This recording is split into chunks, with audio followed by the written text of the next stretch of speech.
ሊቀ መላእክት ገናናው ቅዱስ ሚካኤል አንጎል ንኺድ ንበገስ መንፈስ ኦርቶዶክሳውያን መርሃ ግብርና ናበ ዞባ ምብራቅ ትግራይ ወረዳ ጻዕዳ አምባ ከባብታት ገጠራት ስንቃጣዩ ሓያል ናይ እግሪ ጉዕዞ ዝተሓወሶ መንገዲ ክልወናዩ ኣብ ቪድዮ ትምልከትዎ ዘለኹም ኣጻድፍን ጎቦታትን ስጋኻ ኣዳኺሙ ነብስኻ ዘበርትዕ መንፈስ ዘጎናጽፍ ተፈጥሮአዊ ቀማምጣ ዝተላበሰ ጻዕዳ አምባ ሊቀ መላእክት ገናናው ቅዱስ ሚካኤል አንጎል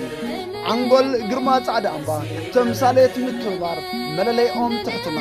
እምባርከ ስለሙን ከምትልሙድ ስራሕቲ ሸዊት ሚድያ ብምኽንያት በዓለ ጥምቀት ካብቶም በረከት ተኻፈልናሎ መንፈሳዊ ቦታ እዩ አንጎል ቅዱስ ሚካኤል ሸርግ በርቦ ኦርቶዶክሳውያን ሸርግ በርቦ ቅዱስ ሚካኤል ከምትን ቅድስት አዴና አፎሚያ ካብናይ ሰይጣናዊ ፈተና ዘድሓና ንዓናውን ካብቲ ዘለና መከራን ፈተናን ቅዱስ ሚካኤል አንጎል ይሰውረና ሰናይ ምክትታል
لاوزي كرنه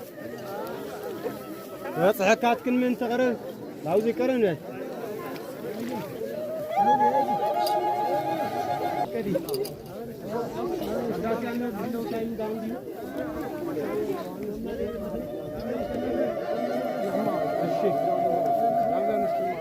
أنا غورم كنسي لاوزن نشتغل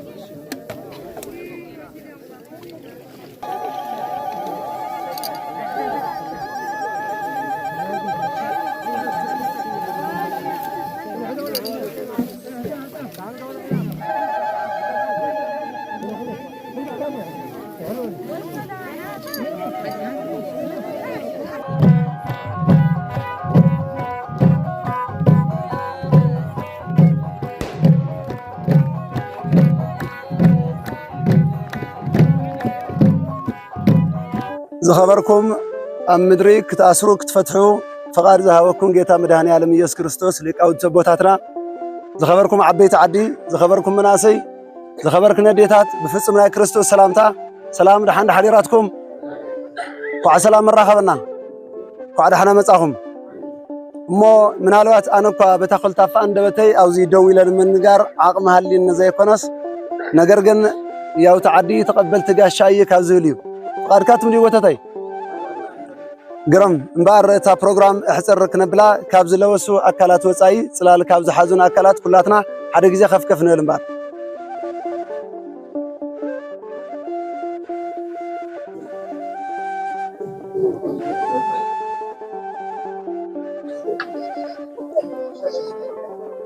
امو منالبات نحنا دقهم ويدما نحنا احواتكم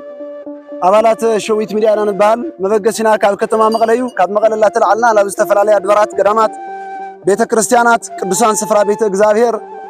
أبدق زلو مناسي أبدق زلو حوات أبدق زلو أرتدوكساويان نافتو استولدلو مربت عدوم نافتو مدحانتم استغبرلو نافتو استطمقلو زعبيلو قدس سفرا بيت إغزابير مصوعة أسرات بكرات كلو منتلو لا بتصاص احنا لهم تصبينا نركب مناسي لقليكم حواتكم قال يخون ما دقهم هنا بدقامي حزونك وعسلام الرخبنا من الوقت لابزك أزي بركت ولا زمتنا يوون هي يوم سكر نايس راحتنا يو أبز حلفة مسكال دقا بزيل علي مالتيو كابتات قيلا نعون ناب ميكير قيلا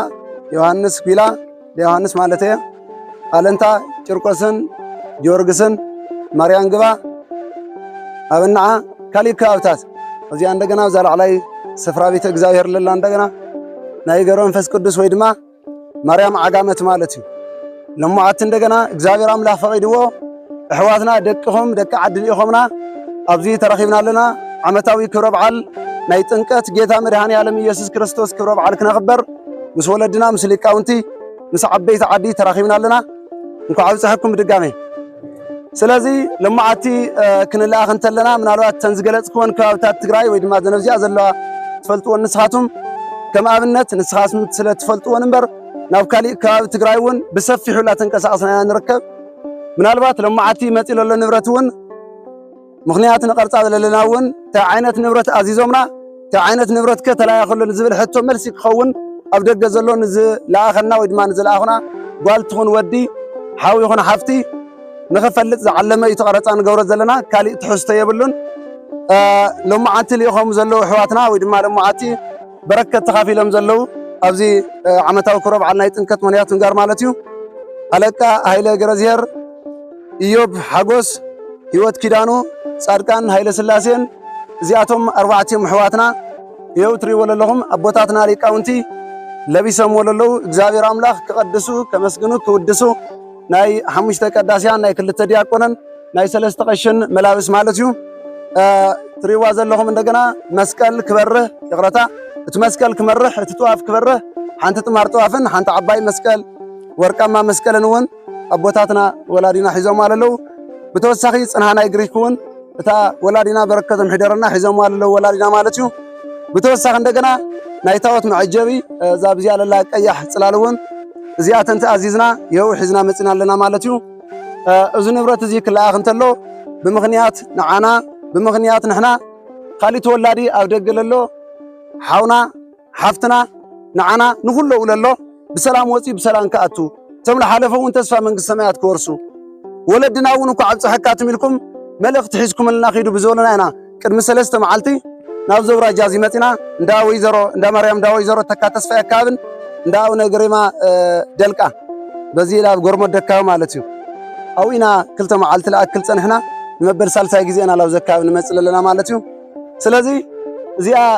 ያው ካብ ተበርከተት ንብረት እዚ ምናልባት ንዓኻትም እውን ግልፂ ክኾነልኩም ምንታን ስለልደለና እቶም ኣሕዋትና እውን እታ ካሜራ ንወስደሎም ዘለና ብተወሳኺ ኣብዚ ሰዓት እዚ ንሕና ተጋሩ ከም ትግራውያን ወይ ድማ ከም ተጋሩ ንሰላም ኢልና ተቃሊስና ሰላም ዝሰኣና ንፍትሒ ኢልና ተቃሊስና ፍትሒ ዝሰኣና ደቂ ሰባት ኢና እሞ ፍትሒ ካብ ምድሪ ሲኢናስ ካብ ሰማይ እንቃዕሪርና ንፅምተሉ ሰዓትን ዓመተ ምሕረትን ጊዜን ኢና ዘለና ስለዚ ኣቦታትና ኣዴታትና መነኮሳውያን ወለድና ኣብ ገዳም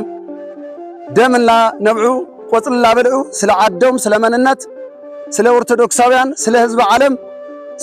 ስለ ክርስቶስ ስለ ክርስቲያናውያን ጥራሕ ዘይኮነስ ስለ ህዝቢ ዓለም ሙሉእ ላነብዑን ላበኸይን ላዝረረዮም ዝርከቡ ማለት እዩ ስለዚ ኩላትና ናይ መሬት ፍትሕን ነፃነትን ሰላምን ካብ ሰኣና ናብ ሰማይ እንቃዕሪርና ንልምነሉ ኢየሱስ ክርስቶስ ኢልና ፀዊዕና ምሕረት ክንልመን ኩላትና ጸሎት ክንገብር ይግባእ ብማንም ብቕልፅምን ብጉልበትን ብፍኸራን ብጉራን ልፍታሕ ነገር የለን ምናልባት ይቅርታ ላብ ካሊእ ለዘንበል ከይመስለኩም ነገር ግን ብጸሎትን ብምህልላን ብንብዓትን ጥራሕ ክንፈትሖ ከም ዘለና ጽጋምና ቀኒስና ምህለላ ክነብዝሕ ጸሎት ክነብዝሕ እዩ ልግባእ ማለት እዩ ብሓቀይ በእውነት ልነግረኩም ዘለኹ ልክዕ ንግስቲ ኣዴና ኣፎመያ ሊቀ መላእክት ገናናዊ ቅዱስ ሚካኤል ኣቦታትና ከምቲ ዘምህሮና ካብቲ ዝነበራ ጭንቅን ፀበባን ሰይጣናዊ ፈተናን ከም ዘገላገላ ካብቲ ዘለናዮ ፀበባን ጭንቅን መከራን እግዚአብሔር አምላክ ያኽለኩም ኢሉ ዝሓለፈ ሕመቕና ዝመጽእ ጽቡቕና ይግበረልና ኣደ ትሕጎሰሉ ኣብ ትርፊ ኣበባን ዳስን መርዓን ኣብ ሓዘንን ኣብ ሕማቕን ኣየተኣኻኽበና ካብ ሕማቕ ይሰውረና ኣነ ወሕቢለያ መስለኒ ሊቃውንቲ ኣቦታተይ ስለል ሰማዕኹምኒ እግዚአብሔር ይስማዕኹም ክብሪ ይሃበለይ ላፍታ ምረቓ ብድሕሪት ኣቡነ ሰማያት ነቶም ዝለኣኹን ነቶም ዘይለኣኹን ንኹሎም ድምር ረቢልና ኣቡነ ሰማያት ይብና ይስምዐክን ኣሎ ድየዴታተይ ስለዚ ታ ምረቓ ጌርና ታ ኣቡነ ሰማያት ዓፂና ላፍታ ትቕፅል መርሃ ግብሪ ደው ቢልና ካትም ወለድና ክንቅፅል ሕፅ ረቢልና ክብሪ ይሃበለይ እሺ አጠቃሊለ ለሐረኽ ነጠቃሊለ ቁርስ ክልተ ሰለስተ ድርቢ ከብልሞ هو كدرومو أتقالينا هنا مالتية موطعنا هلي كمي حضراتكم قاف سلامنا يا لوزنا قويتنا مدحنا يسوع كريستوس ጥምቀት ካብ ልደቱ ላብ ጥምቀት እንቋጥሕና እግዚአብሔር አምላክ አሜን ሞ በስመ አብ ወወልድ ወመንፈስ ቅዱስ አሐዱ አምላክ አሜን ሞዚ ንሰምዕ ለና ሎም መዓልቲ ዓብይ በዓል ዓብይ ክብሪ እዩ ኣብቲ ናይ ሎም መዓልቲ እንታይ መሲልኩም ዓብይ ዝተገብረሎም መዓልቲ ሲ ጎይታና መድሃኒና ኢየሱስ ክርስቶስ ላዕላ ክብል ዝተወለደ ላዕላ ክብል ይኹን ሰኣል ረኸበ ለአዳም ከድሕኒ ካብ ልገብሮ ኃጢአት ተኣሲርዎ ነበረ ካብ ፀልማት ከውፅእ ካብ ሲኦል እዩ ዝተወለደ ማለት እዩ ኩሉ ስቃይ እውን ዝበፅሖ ኣብ ሎም መዓልቲ ኸ እንታይ እዩ ዮሃንስ ሊኡ ኩሉ እዩ ሊእኾም ልቶም ካህናት ኣይሁድ ሌዋውያን ክርስቶስ ድዩ መን እዩ ስትክሩ መርምሩ ኢሉ ልኡኻት ሊኢኹም ትልኽ እንተለማ መን ኢኻ ክርስቶስ ዲኻ